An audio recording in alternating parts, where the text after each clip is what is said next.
Salut la compagnie. Bon, ben, je vais vous expliquer aujourd'hui comment je suis passé donc de 5 000 € au mois de décembre 2024 à 0 € au mois de janvier.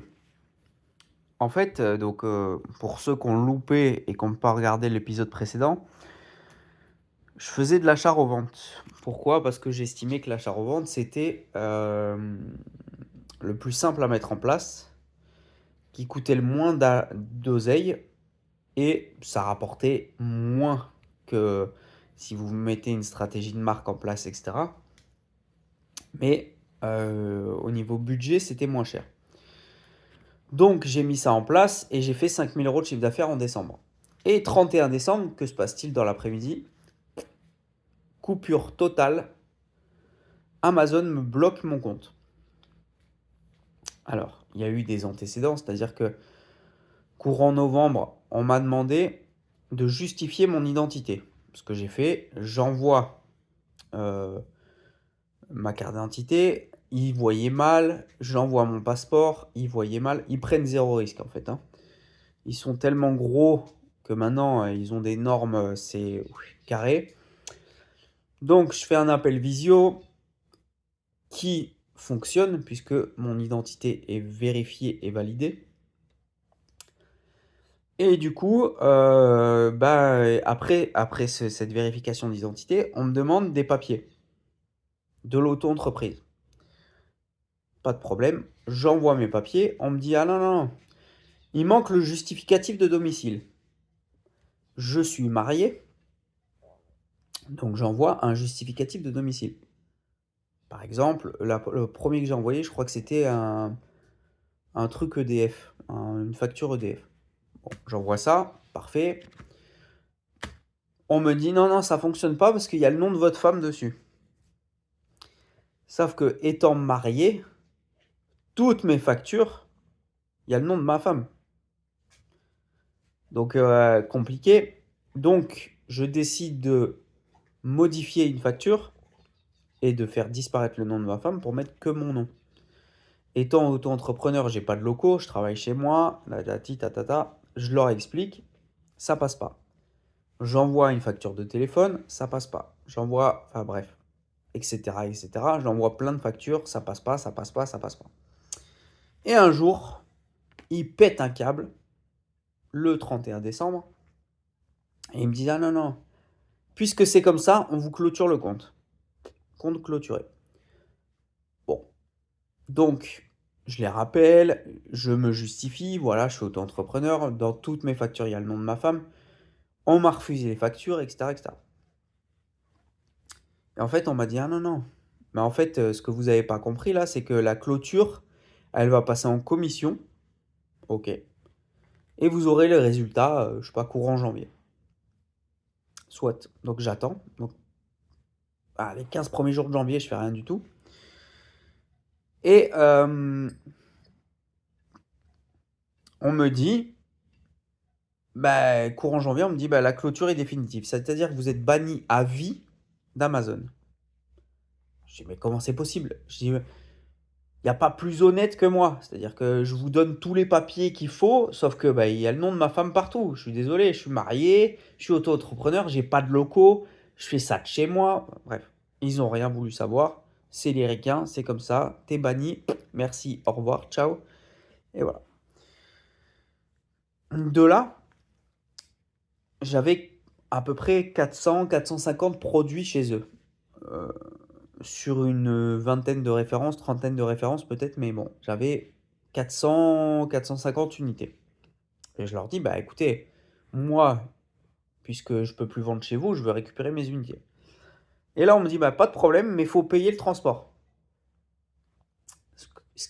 Ce qui, même si je peux pas dire le terme parce que c'est vulgaire, mais même si je trouve ça normal. C'est normal. Il faut payer le transport, on paye.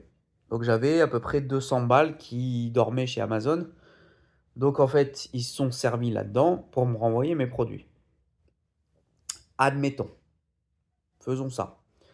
Donc ils me renvoient mes produits et là, il me reste 48 € chez Amazon. Donc je leur dis, bah écoutez, puisque c'est mon argent, puisque c'est des ventes que j'ai faites, hein, ben vous me les restituez. Et là, on me dit, oui, oui, pas de problème, on vous les restitue, ceci, cela. Les semaines passent, etc., etc. Et hier 5 mars ou 6 mars, je sais plus quelle journée, on doit être le 6, donc 5 mars 2025, pardon, on m'envoie un mail pour me dire, les 48 euros restants, puisque vous avez falsifié des documents,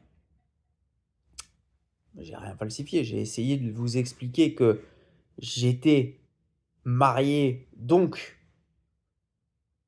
une facture qu'avec mon nom, ça n'est pas possible. Et donc, du coup, bah, j'ai effacé le nom de ma femme pour mettre que mon nom. C'est pas de la falsification, c'est pour répondre à votre demande. Bref, admettons, pas de problème. Comme vous avez falsifié des documents, eh ben, les 48 euros, on les retient. Donc en fait, Amazon sont des gros enculés. Je reste poli.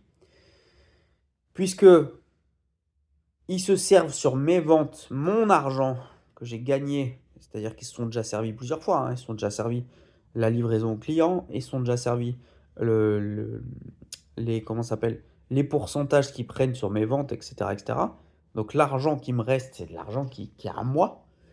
Donc ils se servent pour me renvoyer les produits, même si je pense que vu la monstruosité qu'est Amazon, ils auraient pu faire autrement, mais admettons.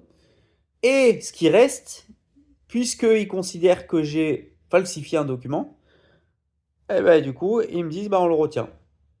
Voilà. Donc, comme ils sont chez eux, ils font ce qu'ils veulent. C'est là où je voulais en venir. Méfiez-vous de ces plateformes. C'est-à-dire que les plateformes comme Rakuten, comme eBay, comme Le Bon Coin, comme Vinted, respectent le vendeur. Les plateformes comme Amazon, comme Cdiscount, ils sont entre les deux, on va dire. Mais en numéro 1, Amazon ne respecte rien. C'est-à-dire que l'acheteur, oui, il peut acheter, renvoyer, etc., etc.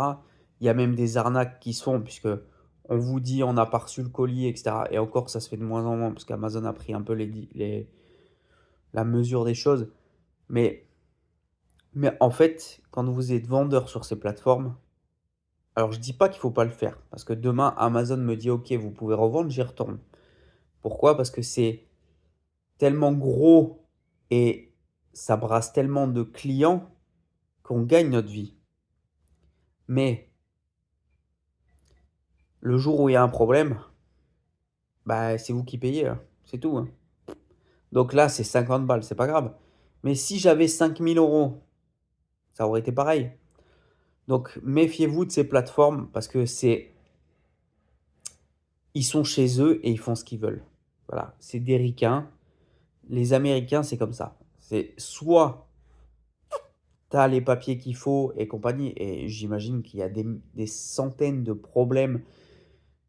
Moi, je prends mon cas, ce que j'ai vécu, mais j'imagine que ça existe pour plein de soucis différents.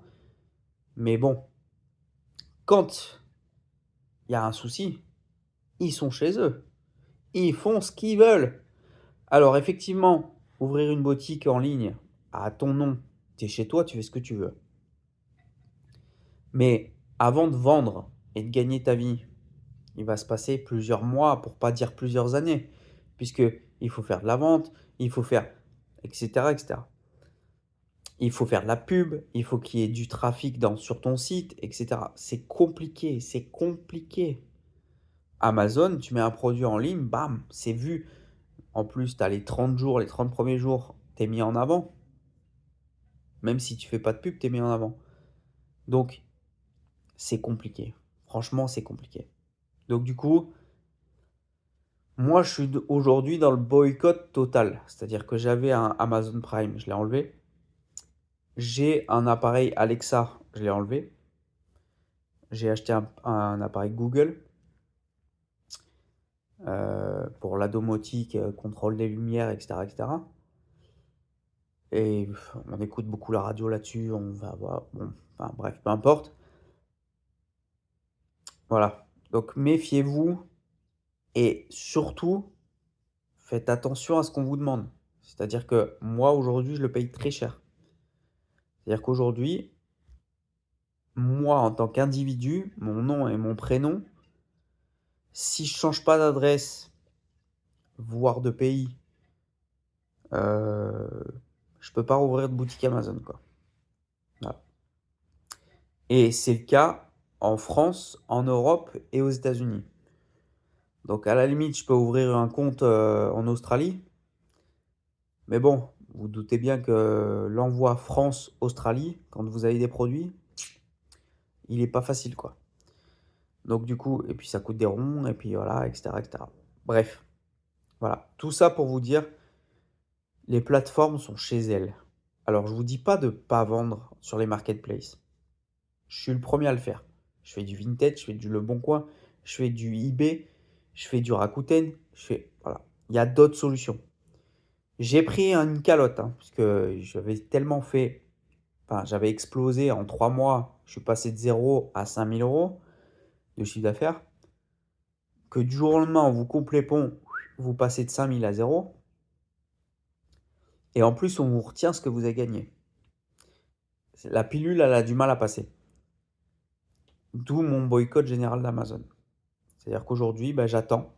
Je commande sur eBay, mais j'attends. Je commande sur Le Bon Coin, mais j'attends l'envoi. Je commande sur Vinted, mais j'attends l'envoi. Voilà, tout simplement.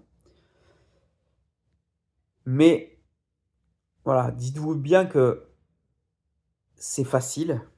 Tout le monde le fait. Tout le monde peut le faire en tout cas. C'est facile de vendre sur Amazon. Ça vend vite, ça vend bien, ça vend beaucoup, mais ils sont chez eux. Voilà, je vous laisse là-dessus et je vous souhaite une bonne journée. Ciao, ciao.